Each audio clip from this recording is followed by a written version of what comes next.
Дорогие друзья, сегодня я отправляюсь в небольшой морской круиз на корабле Viking Line из Хельсинки в Стокгольм. В моем распоряжении будет всего 6 часов, чтобы прогуляться по шведской столице, а затем тем же вечером отправиться обратно в Финляндию. Но путешествие в Стокгольм начинается задолго до того, как корабль пришвартуется. По мере приближения к городу нас встречают десятки живописных островков, гранитные скалы, покрытые соснами, уютные деревянные домики, небольшие причалы и красивые виллы. Кажется, что здесь каждый остров живет своей собственной, спокойной жизнью.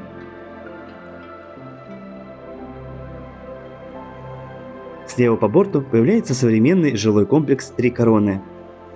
Чуть дальше мы увидим одно из самых узнаваемых зданий на подъезде к Стокгольму – величественный дом престарелых, построенный в начале 20-го столетия в стиле национального романтизма.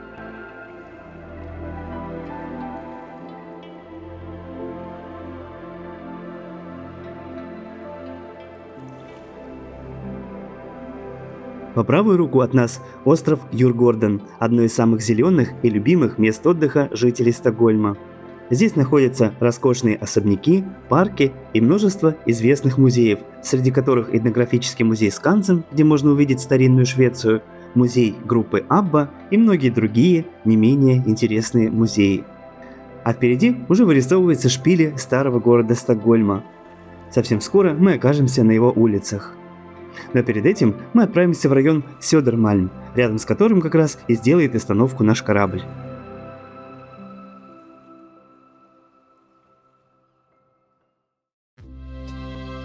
Итак, мы в Стокгольме, в районе Сёдермалм. Жизнь здесь кипит, много машин и многоэтажных домов. Но среди всей этой современности попадаются и старинные постройки. Вот, к примеру, дом 18 века. А это Софийская церковь, тоже 18 века, которую мы наблюдали с корабля. Вскоре мы подходим к месту, откуда открывается один из лучших видов Стокгольма.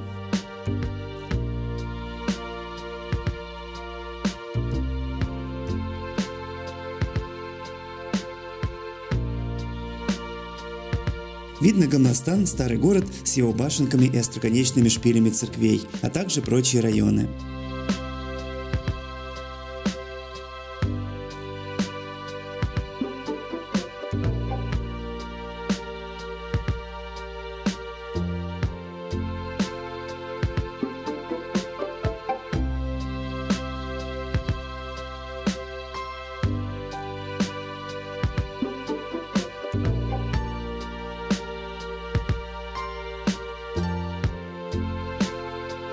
На одном из каменных парапетов нам попалась скульптурка героя детских книжек и мультиков, знакомым каждому из нас.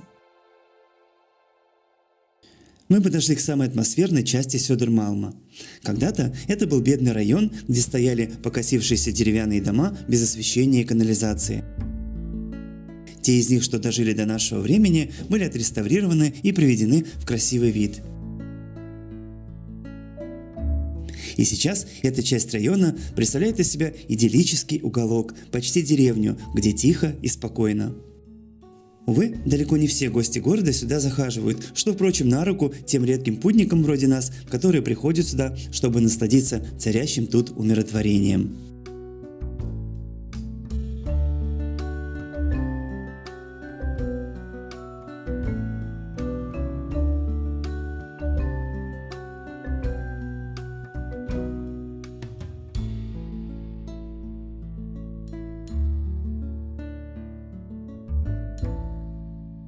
Современная постройка, Норвежская церковь, была возведена на месте, где давным-давно, во времена Средневековья, стояли виселицы, на которых вешали преступников. Нам тут повстречалась белка, которая, испугавшись неожиданного колокольного звона, доносящегося с церкви, в панике начала метаться в разные стороны.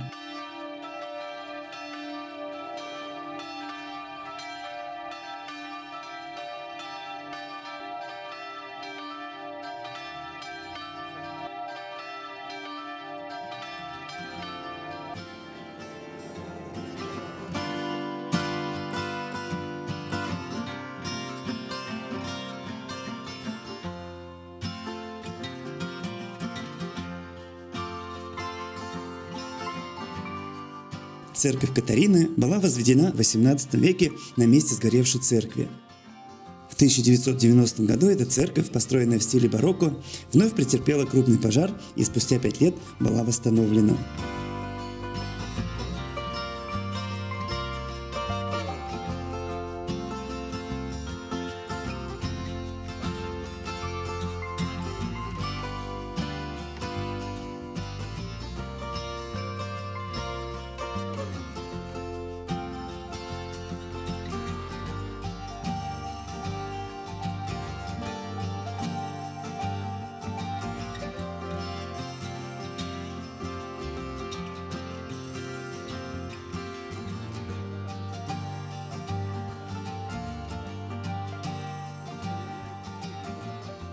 Мы пришли к району Слюсен, отделяющему Södermalm от старого города.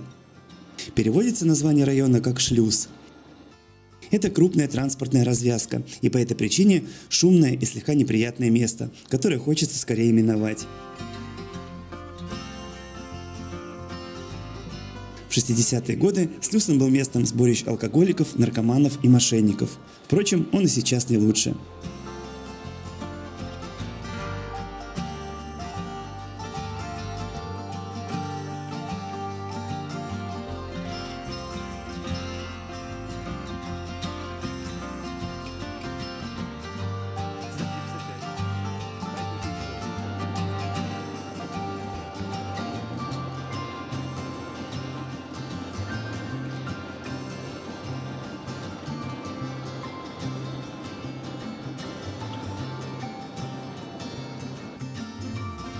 Мы говорим Södermalmу «до свидания» и двигаемся к сердцу Стокгольма, сказочному Гамла-стану.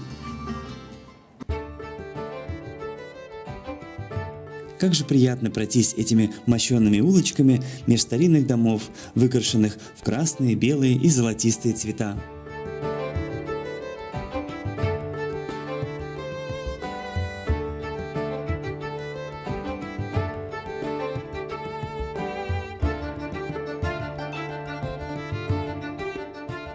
Название площади Ярн-Торгет в переводе означает «железная площадь», так как 6-7 столетий назад на ней торговали железными прутьями. Памятник пожилому мужчине с газетой в руках посвящен писателю, художнику и музыканту Эверту Тобо, который в 60-е захаживал в ресторанчик на площади.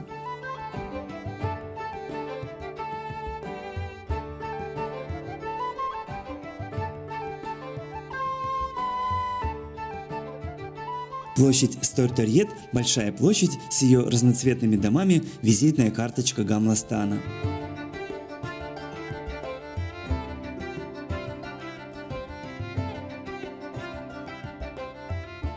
На площади стоит старинный фонтан и бывшее здание фондовой биржи, в котором сегодня открыт музей Нобеля.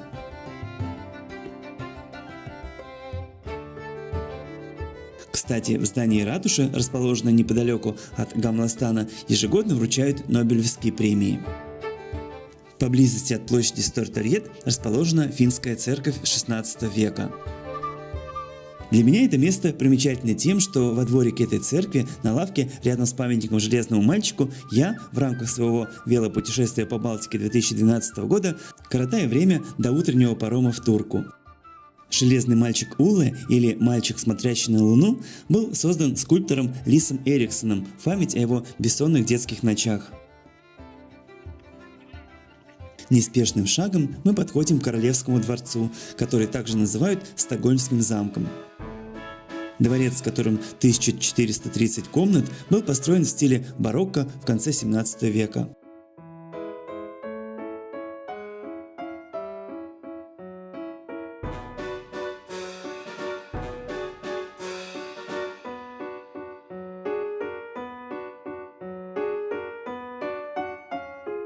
У входа в Королевский дворец ежедневно можно наблюдать торжественную смену почетного караула.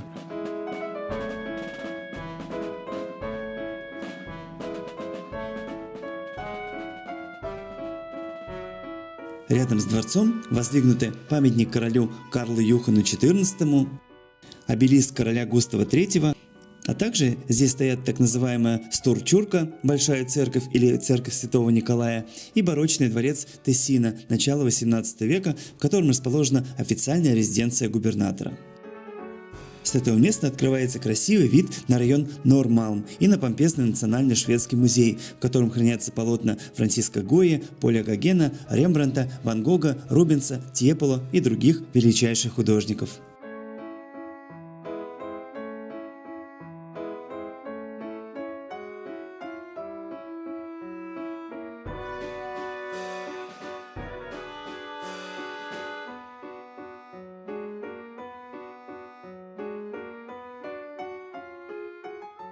Перед нами здание шведского парламента Рикстаг-Хусет, построенное в начале 20 века по проекту Арона Юхансена в стилях необарокко и неоренессанс. Фасад здания богато декорирован и украшен множеством деталей. Самыми забавными среди них выглядят маскароны, рожицы, выражающие различные эмоции.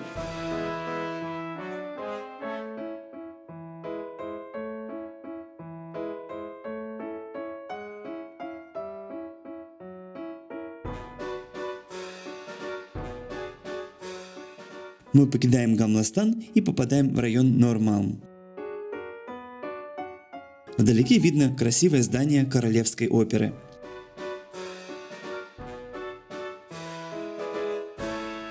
И сразу же мы переносимся на главную пешеходную улицу шведской столицы Дроттнинггatan.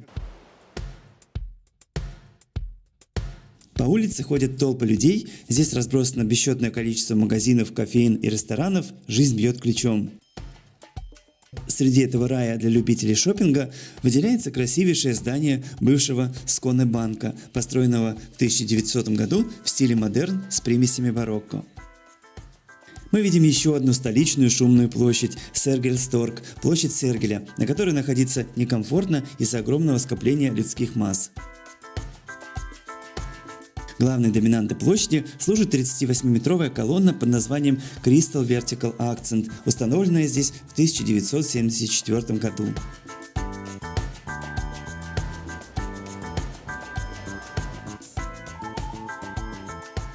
На площади Хёторгет работает весьма оживленный блошиный рынок.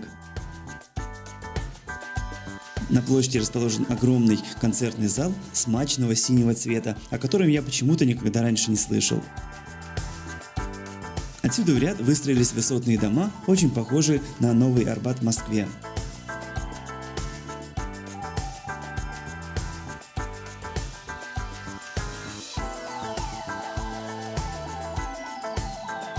Безусловно, в этой части города не так интересно, как в исторической, но все же данный район не испортит общего впечатления о прекрасном Стокгольме.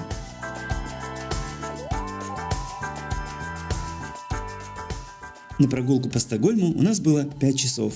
Это не очень большой промежуток времени, за который можно увидеть многое в этом потрясающем скандинавском мегаполисе, но мы сделали это. Пешая часть нашего маршрута заканчивается в Берцели-парке, полном различных памятников.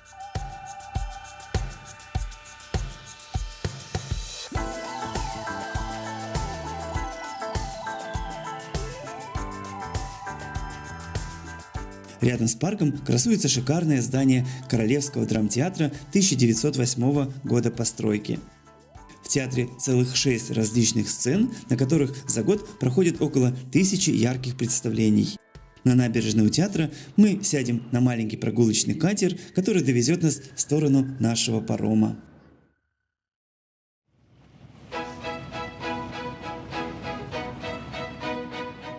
Стокгольм – удивительный город. Его центральные районы с их исторической застройкой настолько великолепны и красивы, что на них невозможно наглядеться.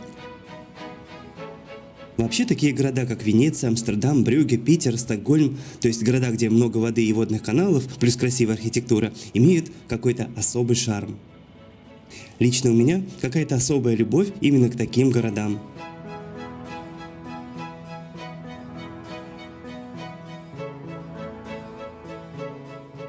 Стокгольм входит в пятерку любимейших моих городов именно за счет этого смешения воды, архитектуры, средневековья, истории и парков.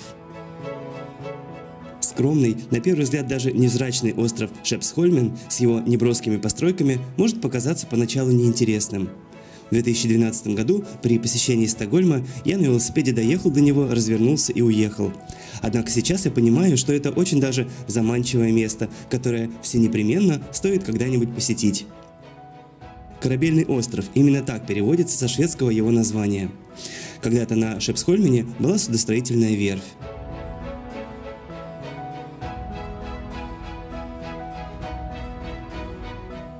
По другую сторону лежит остров Юргорден. Мы уже видели его сегодня с парома, но с другой стороны, с той, где среди парковой зоны стоят роскошные виллы.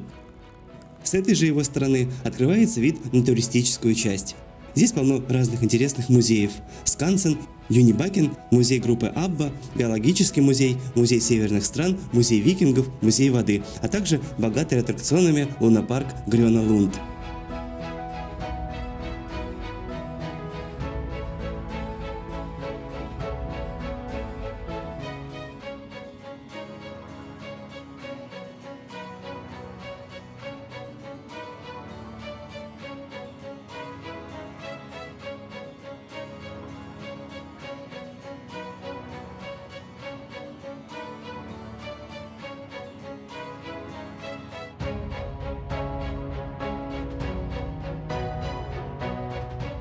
Вдалеке показался наш паром Viking Line, который ожидает нас и других пассажиров.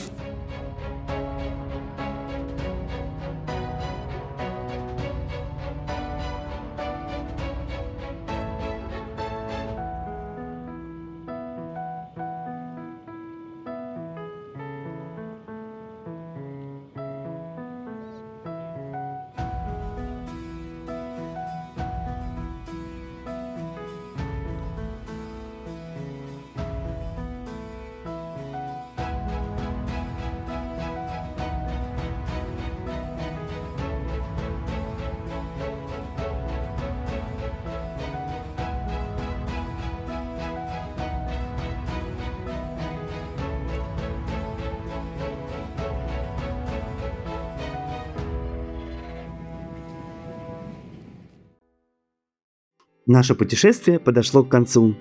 Стокгольм медленно остается позади, а впереди снова острова, скалы, леса и бескрайнее Балтийское море.